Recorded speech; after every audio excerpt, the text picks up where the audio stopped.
invite Dr. Claus Ulmer, who is not only the Global Data Privacy Officer from Deutsche Telekom Group, but as well as the chairman of SRIW's executive board. And SRIW, for those who aren't familiar, is the parent organization of Scope Europe, and they have been working in the field of and self-regulation for about a decade now. So Claus, I'm very, very happy to welcome you today. Thank you for taking the time. And without further ado, I would jump to the first question, if that's okay for you. Very good. All right, so the EU Cloud CoC did celebrate its approval anniversary now in May, but it's also the anniversary of GDPR. Well, one of the anniversaries of GDPR, the implementation one. So in May 2018, it came into force. So now, after 4 years, we would like to hear a little bit about your experience regarding implementation challenges of GDPR in your capacity. What have you experienced that those are the persistent challenges, let's say, that you still see today, especially in the cloud environment? Yeah, thank you. I mean, GDPR is now has its birthday, and it brought us a lot of new things, new requirements, also documentation issues and technical organizational measures and so on. We implemented all very thoroughly, of course, like any other companies did this too. However, on the other side, as we remarked, on the other side, on the Data Protection Authority side, the interpretation of the rules that are laid down in the GDPR is still different. So we still see a lack of harmonization, especially within Europe itself. We have a lot of affiliates in Europe, and we try to roll out, let's say, harmonized products in Europe, but it's not so easy because there are differences. And this is something that should be solved in the near future, and about one tool for that we talk today. Exactly. Well, and you touched upon a very important element, which is harmonization. So this is clearly one of the main goals of the EU Cloud CoC. And this is a tool. It's always important to clarify something about codes of conduct. There's always a lot of discussions regarding whether codes of conduct should go beyond. Is this a redundant tool? And GDPR comes with great but quite general provisions. So there's great added value to specify the requirements, and that's the goal of the EU Cloud CoC. So what we are doing with the code is specifying the requirements for Article 28 and all its related articles. So it's covering all processing activities under the GDPR, which is actually some people might think, this is one article that's so the scope is so narrow, but actually it's a comprehensive code. And in that sense, to have this specification for the cloud environment, which means that you are tackling the implementation difficulties on a day-to-day basis. So you're guiding cloud service providers to implement those provisions. What is the added value for you when it comes to your daily compliance exercises? Yeah, I mean, the main, or let's say the other way, this kind, what we are doing with this code is also some kind of co-regulation, and as you said, it's specifying the requirements from GDPR, and this is really important to have something like this, to have a specification so that we all know what we are talking about, we can rely on. It gives us a legal certainty, of course, and this would not be possible in another way. And this is also the big advantage for the cloud providing offerings, that they can say we rely on this code of conduct, and you customer, means the one that use these cloud services, you can trust in us because this is something that is a standardized solution for all that are adhere to this code, of course. And another important point, I think, it is monitored. I mean, Scope Europe is the approved monitoring body for this scope, so this means it is on a regular basis checked that what is laid down in this code, that this is fulfilled also by us. This gives an additional trust point for our customers that they can say or rely on this and say, this is a good partner for us, we go there. And I think this is the most important point with regard to co-regulation. Exactly, and that's let's say I think the key variable when you talk about codes of conduct once compared to alternative instruments under GDPR. So we all know that the regulation did put forward a few tools to support its implementation, and what comes together with codes of conduct is the monitoring element, Article 41. Which put forward very strict requirements regarding its independence and so forth. So this third-party auditing that can be designed, of course you have minimum requirements.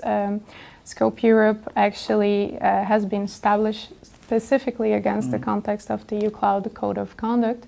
And so the monitoring concept that we designed was basically, it walked hand in hand with the code itself. It was designed concomitantly, which is very important. This is not the rule. It can be like that, but I think it was very important in order to make sure that the provisions really reflect the needs of the assessment, to optimize the assessment process. And there are several ways to design this monitoring concept, and we really went for a robust monitoring model, knowing that the cloud sector really needs this trust enabler. Therefore, we have initial assessments. For example, this is certainly not a given for every code of conduct, not the ones on the make and not the ones that are on the market. We have in-depth assessments. We have a whistleblowing mechanism, which means that the complaints the whole complaints procedure is even more robust than what is required by GDPR. Therefore, there are a lot of elements regarding the monitoring, and specifically the monitoring of the EU Cloud CoC. They are very important, that really add value to the whole code. Absolutely, and this is also one point why I not only supported this development in my function as chairman of the executive board of SRIW, but that we also signed this code with our IT service subsidiary T-Systems, because it gives us some kind of visibility in the market. It shows that we agree and adhere to these requirements that are in there, and that we are a reliable partner for them. This gives advantages, as I mentioned before, to both of us, to the customers and ourselves, and this is a good step forward. And I also think that people want to talk about the question of what happens with the transfer to third countries, for example, in this context. Will it be obsolete to have a code or something in the future, because we will have this transfer agreement between the US and Europe? And my clear answer is no, this will not be obsolete. We still will need a code of conduct as a standard that serves for better cloud services, because I mean, this agreement between the US and the EU will only care or go for an adequate data protection level in the country there, and this is something that was required by the companies before, which we cannot deliver definitely, but it will not relieve us from the requirements we will have on a company-to-company basis. I mean, this will still be the requirement that there will be some rules in place that care and ensure also a certain level of data privacy in the company. And this is what this code is still for. And besides this, there are also other countries outside Europe that will have no transatlantic agreement in the end, and we also will need something for that too. Yeah. Yeah, exactly, and this is also, it's very interesting to touch upon this, because that is one characteristic of codes of conduct in general when it comes to the flexibility of these tools. And as we all know, it's also one of the tools that GDPR puts forward to support the international data transfers, and this is something that is an ongoing working stream among the EU Cloud CoC General Assembly. Very challenging, obviously, but as you said, redundancy is quite important. There's so much legal uncertainty as of now, and so many other countries, and establishing such redundancies is quite crucial. And in that regard, I also wanted to get your opinion regarding this possibility, because of continuously working on a tool. So we're confident that this was a very important milestone to reach the approval, but we know that there is a long path ahead of us still in terms of solidifying codes of conduct more generally in the market, and as well as continuously developing the EU Cloud CoC itself. As you know, we designed a modular approach, meaning that the third country module is one of the things that we're working on. We are also working on the approval, the UK approval of the EU Cloud CoC. So what do you believe also, as in your capacity as chairman of SRIW, of this ability of continuously working and adapting to an ever-changing environment that's the digital industry? This is a very positive development, I would say, or decision. It gives the companies and the members of the code a unique chance to be part of it, to contribute to the code, and to further develop it according to their own experiences, to their own best practices.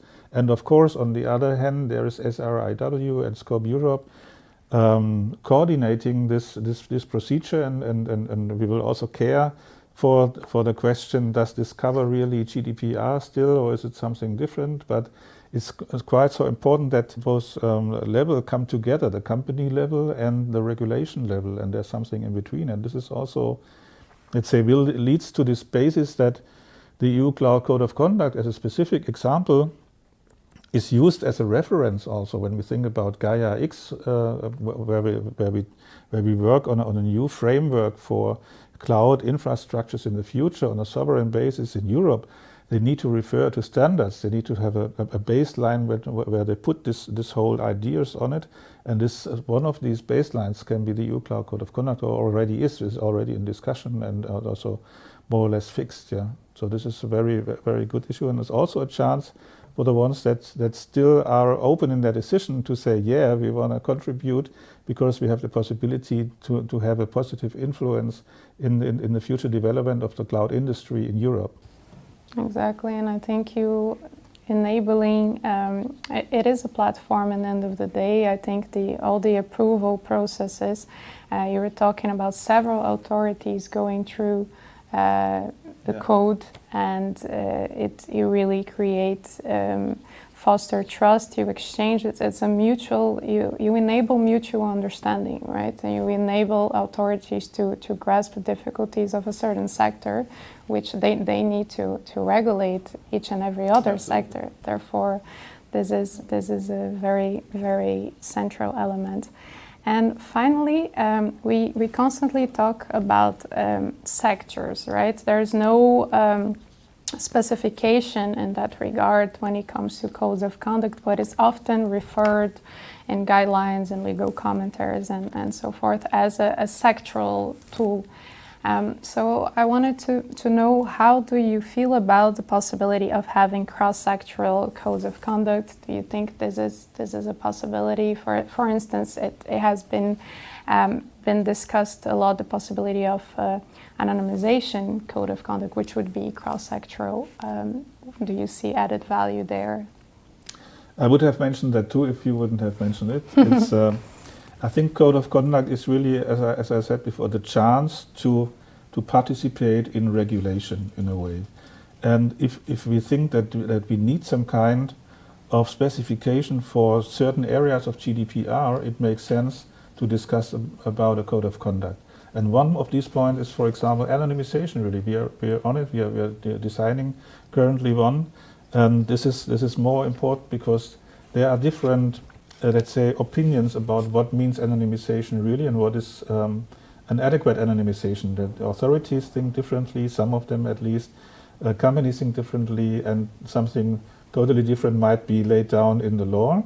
And we can find a solution by a code of conduct and find an agreement with everybody, so that when I start with an anonymization solution in the future, I can rely that this is a a good solution that's accepted by the authorities. This is one point. We also have a pseudonymization code of conduct in the approval procedure, and if there are other things, we can also use this. So it's, according to my opinion, it's not only a single sector issue, it's a cross-sectoral solution. It can be used for everything as long as we get the approval from the authorities for it. Yeah. Exactly. Yeah, I think there are, as I said, a long path still before us, but it's really exciting to explore all these possibilities. And yeah, we look forward to the next development. Thank you so much. Thank you so much. It's worth going for it. Thank you. All right.